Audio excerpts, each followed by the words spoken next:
L'heure du Mans, c'est une affaire de constructeurs, de mécaniciens et de pilotes. Mais avant que la course ne soit véritablement lancée, d'autres spécialistes sont appelés. Paysagistes, entrepreneurs de travaux publics, charpentiers et autres étalagistes, les abords du circuit sont livrés à tous les corps de métier. En effet, au Mans, il y a les installations permanentes, entretenues, développées chaque année, et puis il y a la cité provisoire qui sort de terre avec les premiers jours de juin. Une concentration de magasins, de stands, de pavillons de toutes sortes, représentant différentes marques et entreprises.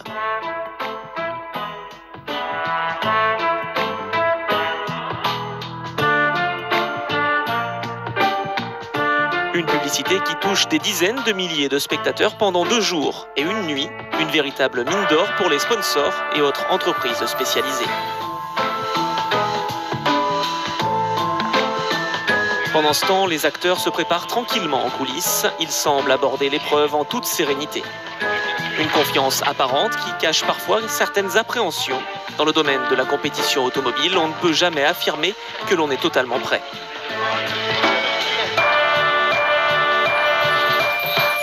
Cette année encore, les Alpines Renault représentent la construction française. Les plus puissantes, les 1300 cm3, ont dépassé en pointe les 240 km/h. Leur ambition, la victoire à l'indice énergétique et à l'indice de performance. Que peuvent-elles en effet contre les monstres Ford, par exemple, celles qui ont dépassé les 300 km/h dans la ligne droite des Uniaudières. Avec 7 litres de cylindrée et près de 500 chevaux, jamais on n'a vu pareille puissance sous un capot.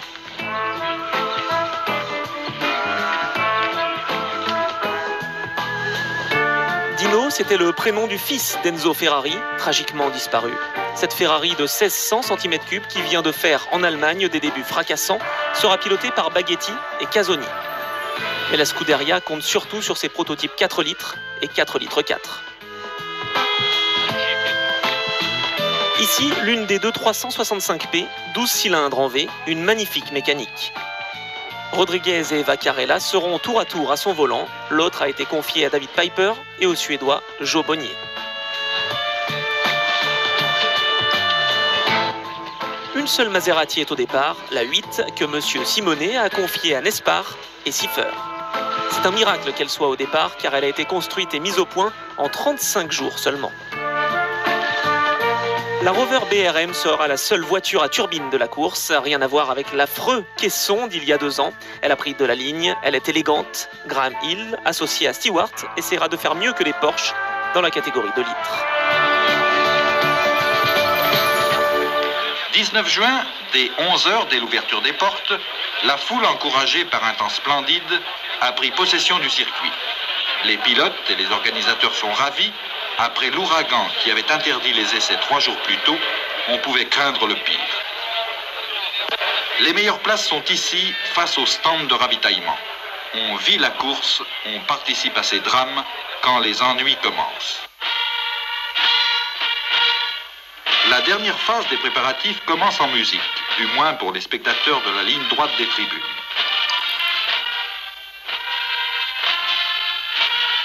« 24 heures avant les vainqueurs, d'autres champions font leur tour d'honneur. François Bonlieu, Marielle Guatchel, Alain Calma, venus eux aussi à ce grand rendez-vous des sportifs et des amateurs de sport.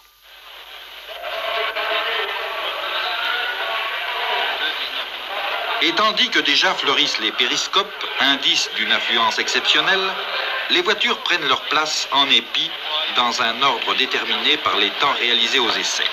Les Ford sont au premier rang. La numéro 2, pilotée par Phil Hill, a tourné la veille à 227 de moyenne. La 19, c'est la Ferrari de Scarfiotti. Scarfiotti vainqueur en 63 avec Bandini. 51 voitures au départ, la gamme complète de ce qui se fait de mieux au monde. Et tandis qu'on explique à M. Maurice Herzog comment il devra donner le départ, une dernière reconnaissance du circuit est effectuée.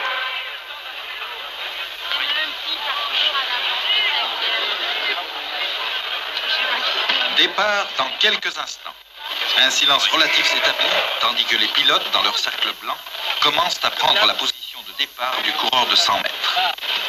Dernière seconde. C'est parti, une course folle et les numéros qui vont sortir comme à la loterie pour le grand rush.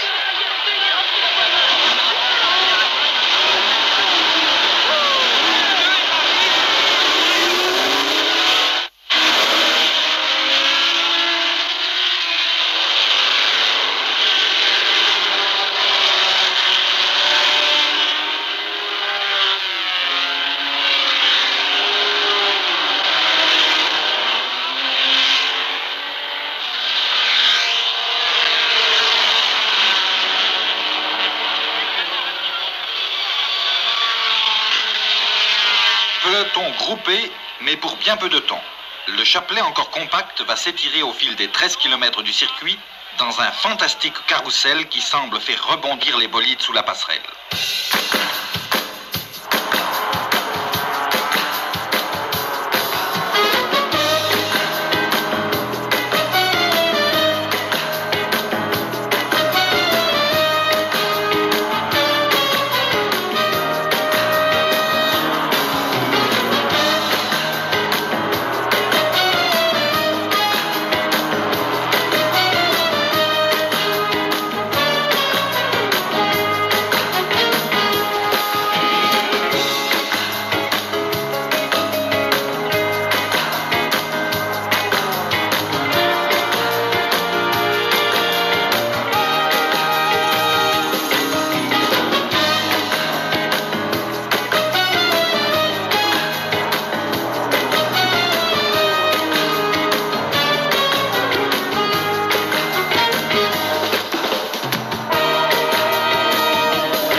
Ford, Ferrari, Ferrari.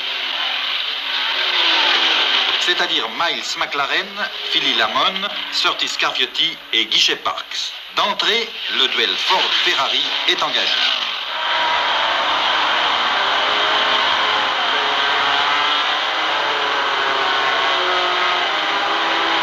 Une Ferrari de l'écurie Francorchamps a des ennuis. Et en tête, la chevauchée fantastique des Ford continue. Mais le peloton des Ferrari est bien groupé derrière, prêt à profiter de la moindre faiblesse des formidables bolides américains. McLaren toujours en tête et qui mène un train d'enfer devant l'autre Ford, celle que pilote Chris Amon.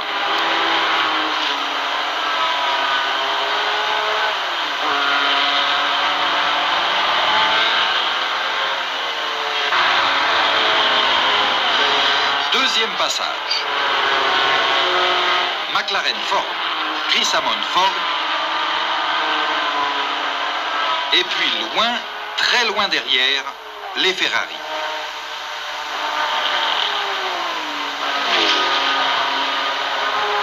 Sur la ligne droite des Hunaudières, la pression est fantastique. Les plus rapides montent à 300 à l'heure, 80 mètres à la seconde. À cette allure folle, les mécaniques trop sollicitées souffrent terriblement. Et déjà, plusieurs concurrents sont en difficulté. Le public, lui, est aux anges. Il est venu pour assister à une belle bagarre et il est servi. Au 4e tour, Amon est pointé en 3,43,8, 216 à l'heure, record officiel du tour pulvérisé. Puis McLaren prend la tête. Les Ferrari sont à 40 secondes. La course a pris des allures de Grand Prix, mais un Grand Prix, c'est 400 ou 500 km. Au Mans, il faut en faire 10 fois plus.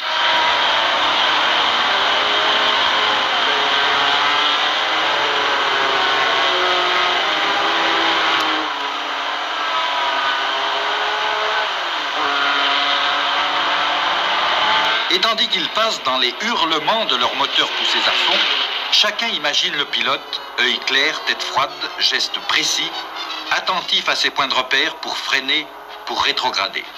Rien qui ne doive au hasard ou à l'improvisation. Chaque tour est ainsi une succession de gestes, toujours les mêmes, au même endroit, à 5 mètres près.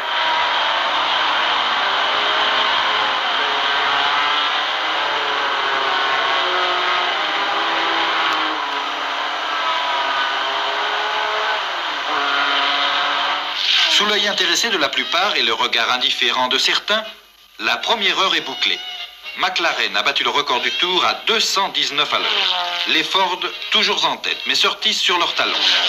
Plusieurs concurrents connaissent la pénible épreuve d'avoir à se tirer d'affaire avec les seuls moyens du bord, la plupart s'en tirant d'ailleurs avec un maximum d'élégance, sinon d'efficacité.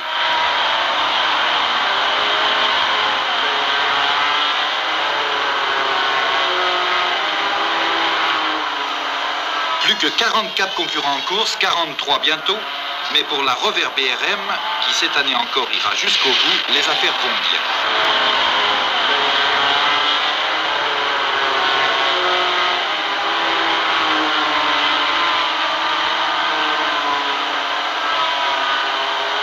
L'arsenal des drapeaux n'a pas encore servi au commissaire, sinon le bleu pour signaler à un pilote qu'il va être doublé. 215 km ont été couverts dans la première heure, mais les Ford doivent ravitailler. Et les Ferrari en profitent pour prendre un instant le commandement. À 18h, McLaren a repris la tête. Pas pour longtemps. Car la troisième heure de course va être fatale au prototype Ford. Hammond s'arrête longuement à son stand. Bondurant abandonne. McLaren aussi. C'est la déroute.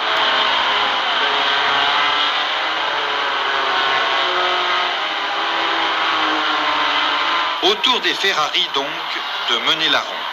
Elles sont 4 au commandement. Surtees Scarfiotti, Guichet Parks, Bonnier-Piper et en 4e position la 22 que pilote à tour de rôle Bandini et Biscaldi. La moyenne est toujours très élevée. Pour les 3 premières heures, elle dépasse 211 km à l'heure. C'est extraordinaire, c'est énorme. Mais personne ne lève le pied. Et Phil Hill, dans un baroud d'honneur, va boucler le tour à près de 223 à l'heure avant de se retirer.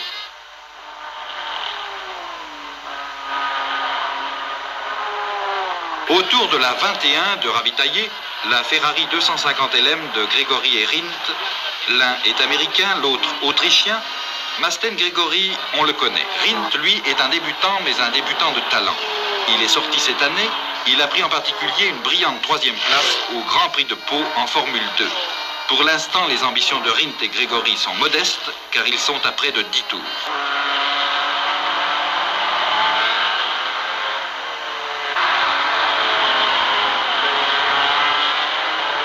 Les Cobras sont seuls maintenant pour défendre le prestige de la marque américaine. Whitmore et Irlande le font avec beaucoup de panache, mais ils sont loin.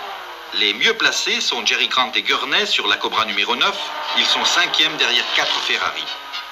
Emportée par son élan, la Cobra de Schlesser et Allen Grant de l'écurie Ford France est allée trop loin. Schlesser est au volant. Les 2 pilotes d'une même voiture peuvent se relayer à volonté, mais seulement au stand de ravitaillement. Toutefois, chacun des pilotes ne peut conduire plus de 60 tours consécutifs, c'est-à-dire un peu plus de 800 km. De même, le pilote numéro 1 ne peut conduire plus de 14 heures au total sur les 24 heures de la course. La question ne se posera pas malheureusement pour Schlesser et Grant, ils disparaîtront pendant la nuit.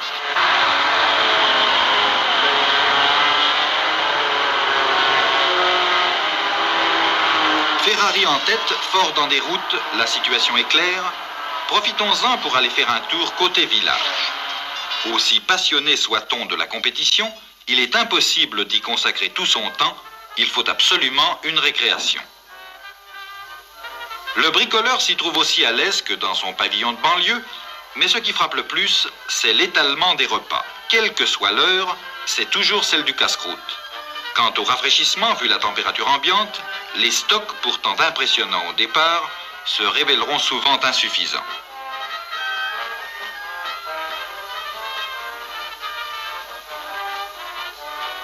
Intéresser, passionner, mais aussi distraire, divertir, à cet égard la nuit Mansell de juin, soutient la comparaison avec les meilleurs parcs d'attractions. De la Seine à la piste, l'activité va se poursuivre pratiquement jusqu'aux premières lueurs de l'aube.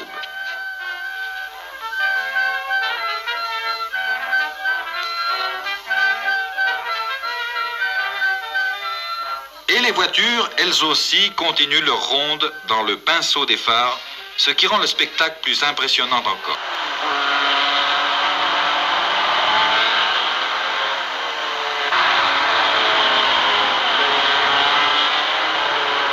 Nous approchons de la mi-course, il y aura bientôt 12 heures qu'elle tourne, et le moment est venu de faire le point. Le bilan est éloquent. Il ne reste plus que 27 voitures en course, c'est-à-dire que 24, près de la moitié, ont disparu. Elles sont là, quelque part, discrètement poussées à l'écart, quelques-unes sont restées sur la berme, et c'est un point de repère supplémentaire pour ceux qui continuent comme Surtees et Scarfiotti.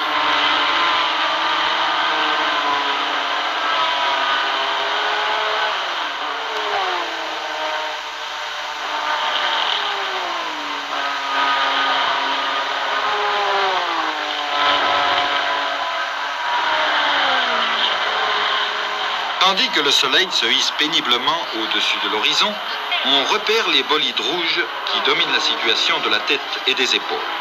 5 Ferrari en tête. Dans l'ordre, la 26, la 21, la 24, la 20 et la 19. La 19, celle de Surtees, qui est talonnée par les 2 Porsche. À l'indice de performance, l'Alpine de Monrey-Bouard est en tête, devant les Porsche. De l'escadron Ford, il ne reste plus que 2 Cobra.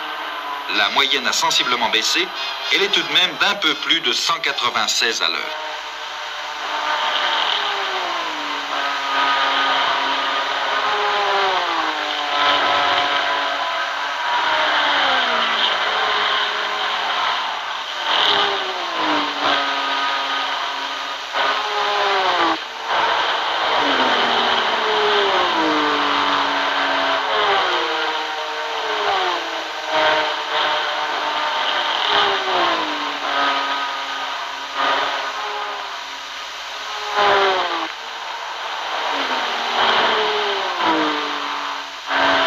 Ferrari, et pour la 8e fois dans l'histoire des 24 heures du Mans, le jour de gloire est arrivé.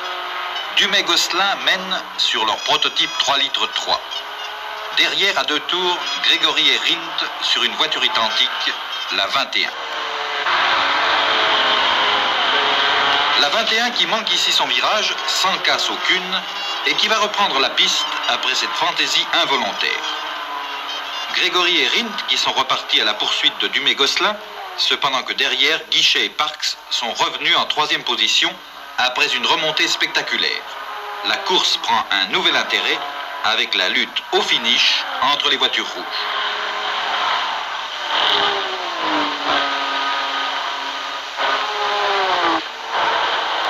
Côté spectateur, c'est nettement moins dynamique et le moutonnement de la foule est plutôt euphorique.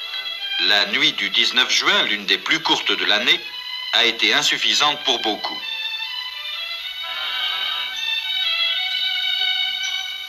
Mais le soleil ne va pas tarder à secouer les torpeurs. Ah, ces petits matins du Mans, il faut les avoir vécus au moins une fois dans sa vie. Il faut avoir vu les champs de bataille avant le passage des citas, la fête qui reprend à l'heure des croissants, avec tout ce qu'il faut pour se défouler convenablement.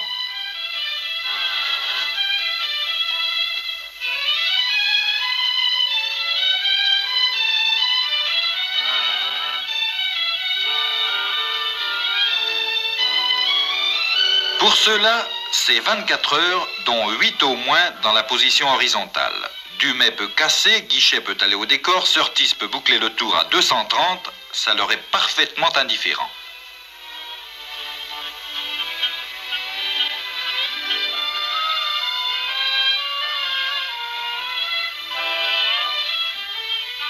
Toilette sommaire, de la tête aux pieds, mais ce qui surprend toujours, c'est la faculté d'adaptation de nos contemporains. La tradition du dimanche matin est sauve.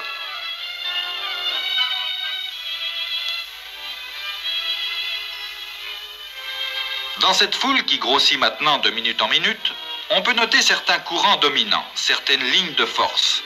Un mouvement de flux porte tout naturellement ses vagues en direction des vitrines et des étalages, un mouvement à dominante féminine.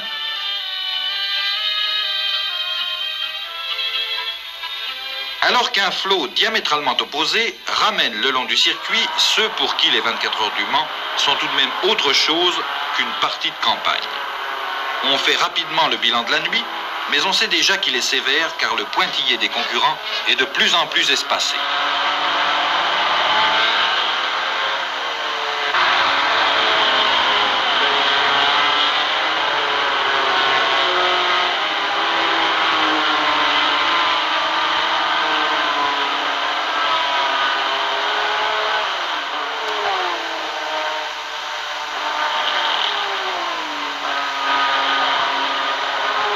Les 24 heures du Mans pour les adultes, les 24 minutes du Mans pour les minimes.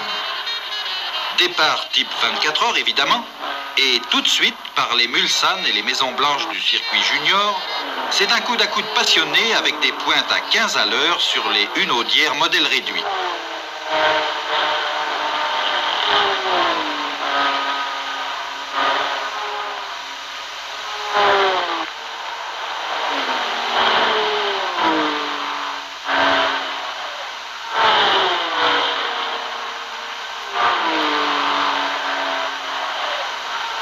Dans un magnifique rush final, c'est un jeune breton de Rennes qui l'emporte et qui va faire son tour d'honneur.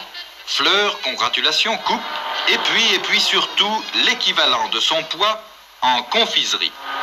Pour gagner aux 24 minutes du Mans, il faut avoir aussi l'estomac solide.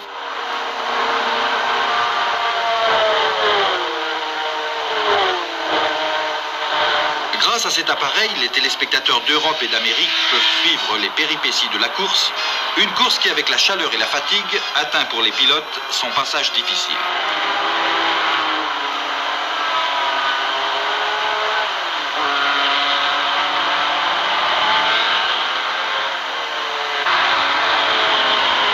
La Porsche de Linge Nocker fait une course étonnante. Elle est 5e à la distance et première à l'indice.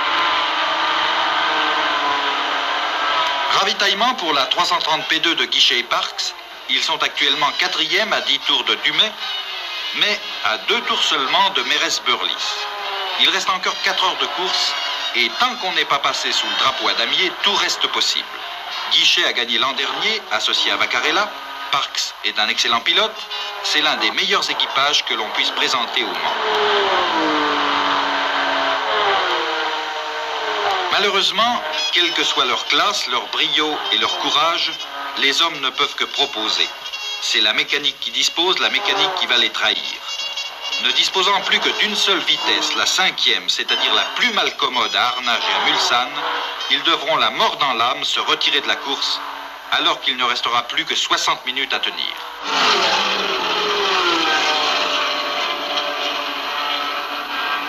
Ils seront en bonne compagnie d'ailleurs, puisqu'au poste de chronométrage, 16 voitures seulement sont désormais pointées. Et il en disparaîtra encore 2 avant le rythme.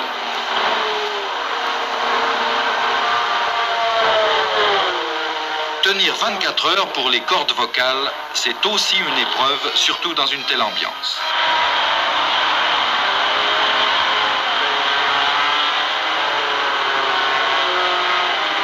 Dernier ravitaillement pour Rodriguez et Vaccarella qui occupent actuellement la 8e place, une place modeste peut-être, et pourtant c'est un succès pour Pedro Rodriguez qui avait la réputation d'un fonceur. Le jeune Mexicain a mené sa course avec une prudence étonnante, il va réaliser son vœu, terminer les 24 heures du Mans. Rodriguez-Vaccarella vont se classer 7e.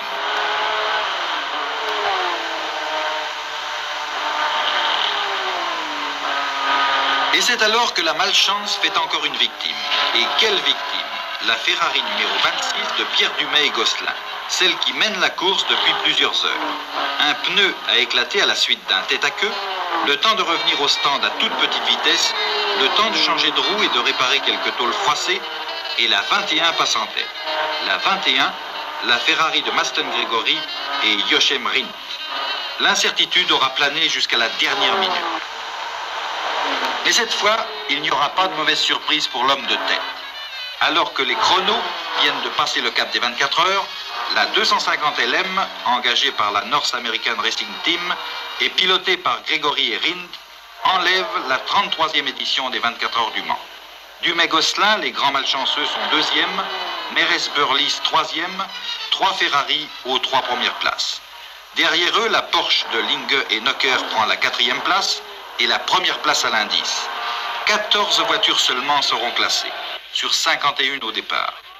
Encore une fois, Le Mans aura confirmé sa réputation de course impitoyable, d'épreuve de vérité. Le Mans aura justifié son titre, Grand Prix d'endurance des 24 heures. C'est l'heure des fleurs et des ovations pour les vainqueurs, un triomphe auquel sont associés ceux qui, bien longtemps avant la course et pendant la course, ont pris d'énormes et obscures responsabilités. Bravo à Masten Gregory, bravo à Jochem Rindt pour cette consécration qui n'a aucune équivalence au monde. Bravo aussi à Linge et Nocker, premier à l'indice. Il y a beaucoup d'appelés et peu d'élus. Tous pourtant ont droit à nos remerciements. Ils ont contribué à l'amélioration de ce qui reste la plus belle conquête de l'homme du XXe siècle, l'automobile.